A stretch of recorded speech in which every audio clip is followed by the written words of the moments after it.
السلام عليكم يا شباب، فيديو جديد والحمد لله. بعد الفيديو اللي فات ما عجبكم بتاع افضل مهاجم في اي فوتبول موبايل 2025، النهارده جايين نشوف مين هو افضل مدافع في بيس موبايل اي فوتبول 25.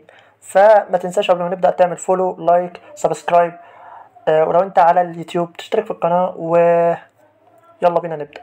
طبعا النهارده معانا يعني عتاولة الدفاع زي ما بيقولوا، نيستا بقى، مالديني، بريزي، كله يا باشا، كله روبن دياش، كل اللي انت بتفكر فيه موجودين كلهم. فيلا بينا نبدأ.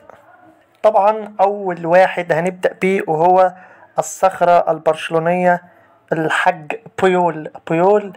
هو بيول انا جربته كتير قوي، كان في اكتر من اكونت واكتر من مرة وفترات كتير، وهو نازل جديد وهو دلوقتي. فعشان ما نضيعش وقت على بعض هحطه في جامد. اللي بعده روديجر يا باشا، روديجر اتحط في جامد. مش هنفسر هو ليه روديجر في جامد.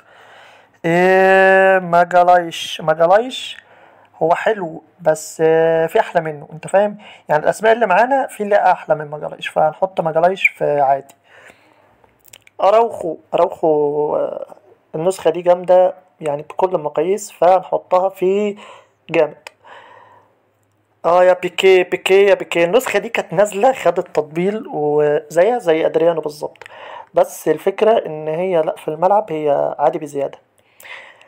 نيستا اول جوت معانا، يعني نيستا كده وانت مغمض تحطه في الجوت، يعتبر نيستا هو اول جوت معانا. نيستا ما شاء الله، جوي، التحامات، تاكل، كل حاجة موجودة عند نيستا، فيا بخته اللي عنده نيستا. ريكارد جوت. ريكارد جوت يا باشا، النسخة دي من ريكارد هي جوت. تحط ريكارد جنبه نيستا، او تحط حد تاني كده جنب نيستا هنشوفه قدام في الفيديو. لا، ريكارد 10 من 10 ونجمة وممتاز، وتاخد قلب يا ريكارد. اللي بعده باريزي. النسخة دي يعني عايز احطها في عادي او خرا، يعني هو واحد من الاتنين، يا هنا يا هنا، فممكن نحطها في عادي عشان ما نظلموش. روبن دياش جامد. روبن دياش جامد، نسخة كويسة مش سيئة، يعني هي مش نسخة عادية، هي نسخة كويسة. كليني عادي. انا صراحة كليني عادي. هتختلفوا معايا في النقطة دي، في ناس كتير قوي بتقول على كليني النسخة دي جامدة، بس انا شايفها نسخة عادية قوي، نسخة عادية ومتواضعة. الاستاذ خوسانوف خرا، اول خرا معانا في استاذ خوسانوف، يعني مش فاهم اللي بيلعب بخوسانوف روح اتعالج. اللي بعده هو كانافارو النسخة دي بتاع ريال مدريد غير بتاع ايطاليا اللي خدناها مجانية، فالنسخة دي انا شايفها ان هي جود، برغم ان هو قصير بس بيلتحم وبياخد كور هوائية ارض كله بتاعه، فلا اتحط في جود يا باشا. بص من غير ما نتكلم فان دايك جود، من غير ما تتكلم، من غير ما تنطق حرف واحد. فان دايك يعتبر ممكن نقول ان هو بيتنافس على افضل بيلد اب في اللعبة، التحاماته الارضية توب التوب كمان. فيريرا اقعد جنب الاستاذ خوسانوف كده، اقعد ونسوا بعض تحت، ما مش هنتكلم على فريرا. مالديني النسخه دي وهي نازله كانت قويه قوي، انما حاليا هي بقت عيانه قوي، في نسخ كتير قوي نزلت لمالديني، فنحطه في خرا. اللي بعده الحاج شبيه بيكنباور يتحط في عادي. كان نازل عليه امال كبيره بان هو يبقى بيلد اب جامد وبتاع، بس لا، انت تاخد لقب شبيه بيكنباور وتقعد في عادي.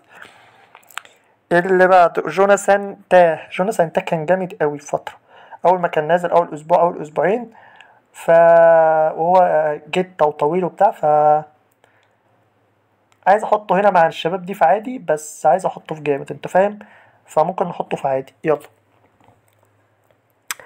فان بيرن هو عادي كمدافع، بس هو يفيده بس ان هو طويل وبتاع، يعني انت لو بتلعب حد اللي ضدك بيلعب كور بقى من اللي هي الحاجات اللي هي الهوائية دي وبيرفع عليك كتير، فلا انت هتحتاج ان انت تنزل واحد شبه فان بيرن كده.